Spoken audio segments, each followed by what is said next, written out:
Dia terbangun dari pingsannya dan kesulitan bernafas. Dia berada di tempat yang sangat sempit, gelap, dan banyak pasir. Pria ini akhirnya menemukan sebuah korek api. Ternyata dia berada di sebuah kotak yang sangat sempit dalam posisi terikat. Yap, itu adalah peti mati. Dia meraung-raung meminta tolong dan menginjak-injak kotak tersebut, tapi tidak ada suara sama sekali di luar sana.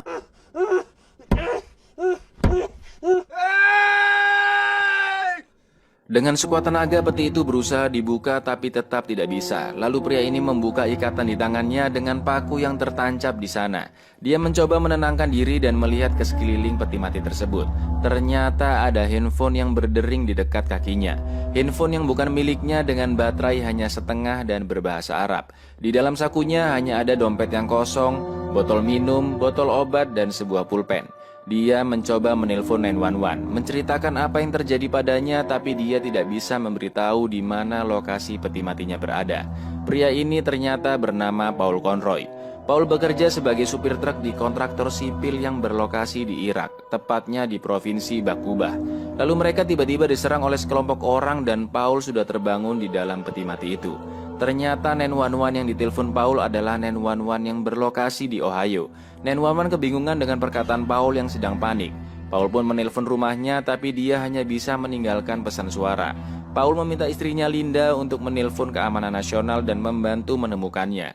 Paul mencoba menelpon handphone istrinya, tapi juga tidak aktif dan hanya bisa meninggalkan pesan suara. Paul meminta Linda untuk segera menelpon balik nomor tersebut sesegera mungkin. Kali ini Paul mencoba menelpon pusat bantuan dan meminta nomor FBI dimanapun lokasinya. Paul menulis nomor kantor FBI yang ada di Chicago dan mencoba menelponnya. Kali ini Paul menceritakan lebih detail bahwa dia sudah bekerja selama 9 bulan sebagai supir truk di Irak. Ketika dia mengantarkan makanan ransum ke pusat, tiba-tiba salah satu truk rombongan mereka terkena ledakan bom dan mereka pun ditembaki. Hal terakhir yang dia ingat adalah kepalanya terlempar batu hingga pingsan dan tiba-tiba sudah berada di peti mati tersebut. Paul meminta FBI melacak teleponnya melalui GPS, tapi setelah itu sinyal handphone Paul mati. Shit. Paul menelpon perusahaan tempat dirinya bekerja, perusahaan CRT. Telepon disambungkan ke direktur personalia bernama Alan, dan terdengar nada sambung perkenalan perusahaan CRT yang ternyata bergerak di bidang jasa untuk memberikan solusi menghadapi tantangan perekonomian global. Paul tidak bisa langsung berbicara dengan Alan, dan hanya bisa meninggalkan pesan suara. Paul pun memperkenalkan dirinya, bekerja di bagian apa dan apa yang sedang terjadi padanya sekarang. Paul tidak tahu siapa yang menyerangnya dan meminta perusahaan CRT mengirimkan bantuan untuk mencarinya. Sampai akhirnya sambungannya terputus. Kesel banget asli sih.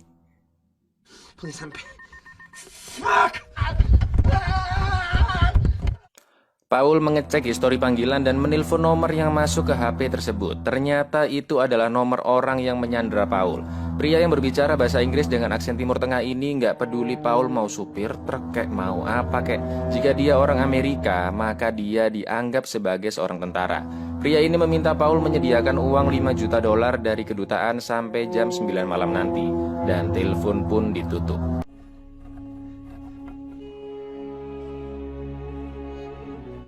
Paul mencoba lagi membuka peti mati itu tapi tetap nggak ada hasilnya. Paul pun menelpon teman Linda bernama Donna dan memintanya mencarikan nomor Departemen Negara. Tapi karena hubungan mereka ini sepertinya emang nggak baik dan Paul malah meneriaki Donna. Ditutuplah ya kan sama Donna teleponnya lur. Give me the fucking number. Fucking cut. Fuck. Paul mengatur emosinya, menelpon Donna kembali dan meminta maaf. Donna pun akhirnya memberikan nomor Departemen Negara Amerika Serikat. Ketika telepon diangkat, Paul langsung menceritakan semua yang terjadi. Tapi karena pihak Amerika tidak setuju untuk menebus 5 juta dolar dan lokasi Amerika yang sangat jauh dari Irak, mereka memberikan nomor telepon Dan Brenner, komandan grup pencarian Sandra di Irak.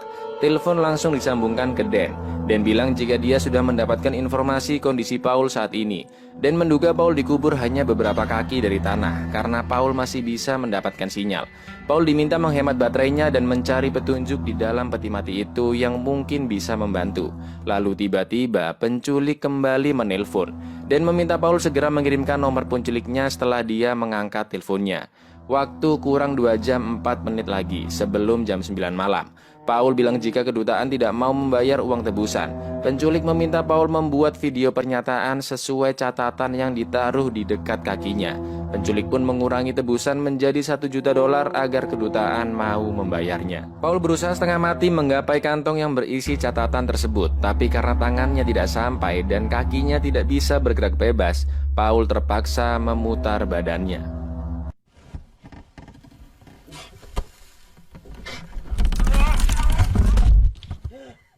Di dalam kantong tersebut ada 2 buah stick light, 1 buah senter, pisau, dan sebuah catatan untuk pernyataannya di dalam video.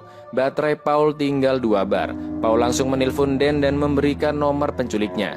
Dan bisa melacak sinyal penculik, tapi untuk sinyal Paul sangat susah dilacak karena menggunakan jaringan ganda. Dan tidak ingin Paul membuat video tebusan karena itu pasti akan disebarluaskan secara nasional. Jelas Paul nggak peduli hal itu dan makin emosi lah ya kan. Dan pun meyakinkan Paul bahwa timnya berusaha sebaik mungkin untuk menemukannya. Dan bilang bahwa penculiknya bukanlah teroris.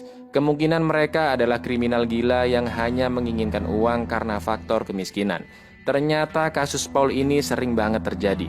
Ratusan orang sudah diculik dan juga dimintai uang tebusan. Hanya sedikit yang berhasil diselamatkan. Salah satunya yang selamat adalah Mark White, seorang mahasiswa kedokteran yang membantu para dokter di Irak dan berjanji akan menyelamatkan Paul seperti dia menyelamatkan Mark White.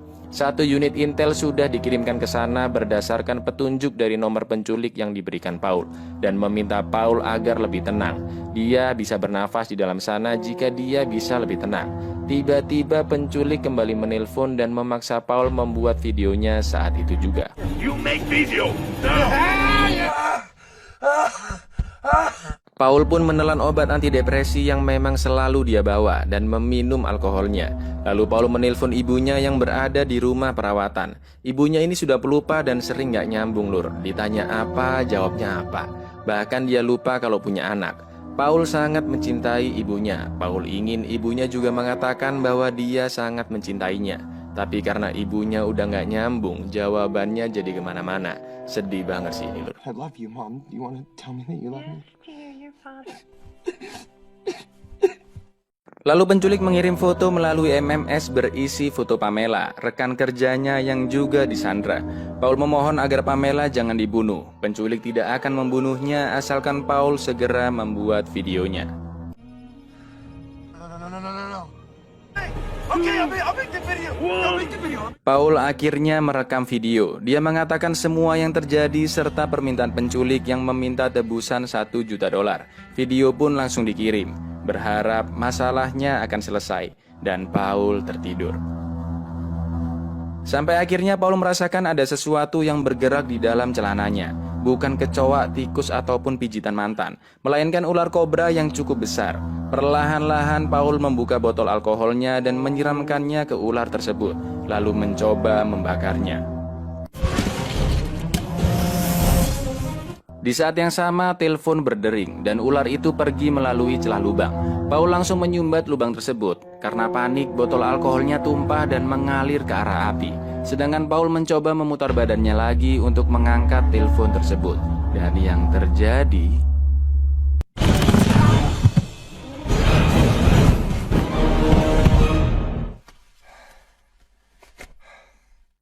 Paul akhirnya berhasil mengganti settingan bahasa dan mendapatkan nomor handphone tersebut. Paul langsung mencatat nomor itu dan mengirimkan pesan suara ke istrinya Linda jika dia sudah mendapatkan nomor handphone miliknya. Paul meminta Linda segera menelponnya jika sudah menerima pesan suaranya. Paul mencoba mencongkel peti dengan pisau, tapi tetap tidak berhasil.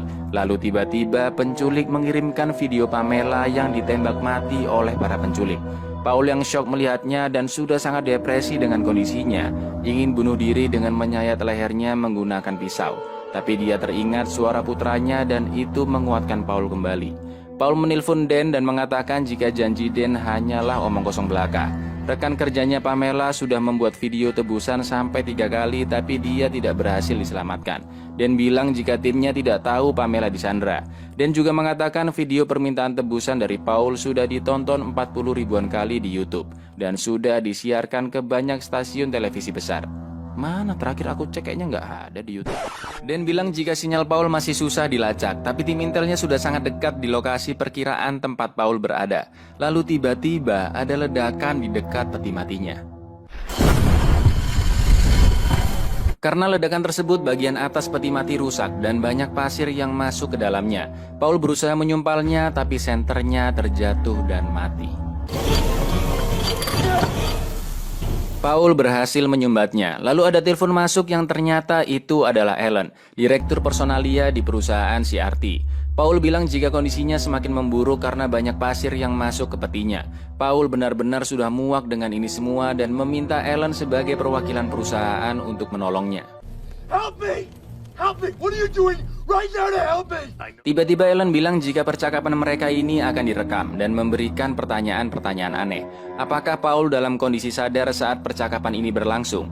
Apakah Paul mengizinkan Alan merekam percakapan tersebut dan lain-lain? Ternyata ini semua sebagai bukti bahwa Paul telah dipecat dari perusahaan CRT. Karena Paul telah menjalin hubungan dengan rekan kerjanya yaitu Pamela. Berdasarkan kebijakan perusahaan dan hukum yang diberlakukan, serta kontrak yang ditandatangani oleh Paul, bahwa pergaulan yang melebihi batas dianggap tidak pantas dan akan dikeluarkan dari perusahaan. Status pemberhentian Paul ditetapkan sebelum hari di mana dia diculik. Maka dari itu CRT tidak bertanggung jawab atas insiden yang Paul alami sekarang.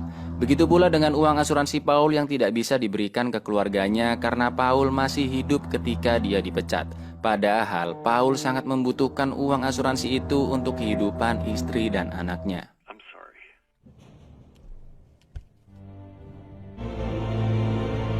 Setengah jam lagi jam 9 malam dan baterai tersisa 1 bar. Paul tahu jika tidak ada yang bisa menolongnya dan pasir kembali masuk ke dalam peti.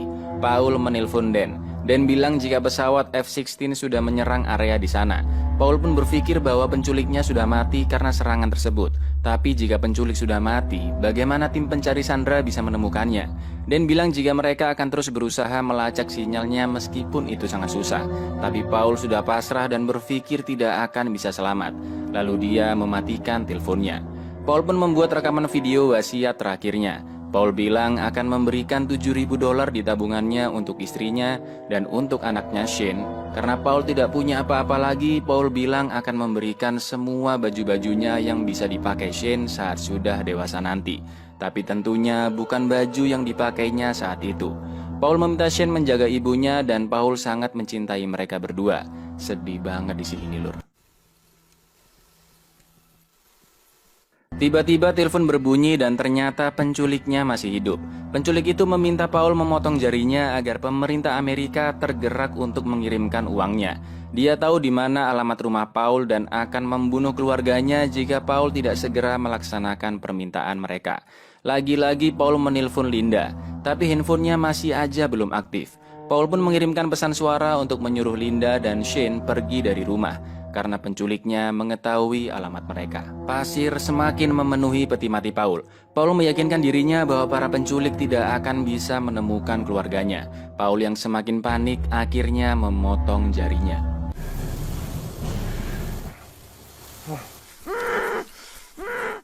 Paul melihat dirinya yang berhasil diselamatkan, namun itu hanyalah halusinasinya saja, dan Paul semakin putus asa. Lalu Dan tiba-tiba menelpon dan bilang jika timnya sudah hampir sampai di lokasi Paul. Tim Dan bisa tahu lokasi Paul dari para pemberontak yang ditangkap. Mereka mengaku tahu di mana lokasi orang Amerika yang dikubur hidup-hidup. 3 menit lagi mereka akan menyelamatkan Paul. Karena Linda tiba-tiba menelpon, Paul terpaksa mematikan teleponnya dengan Dan. Linda yang panik dan sedih bilang jika tadi handphonenya ditinggal di rumah dan bertanya apakah kamu baik-baik saja. Linda juga sudah melihat berita penyanderaan Paul. Paul meyakinkan Linda jika dirinya sebentar lagi akan diselamatkan oleh pasukan Amerika. Linda bilang berkali-kali jika dia sangat mencintai Paul dan ingin Paul berjanji untuk segera pulang. I love you so much. I love you.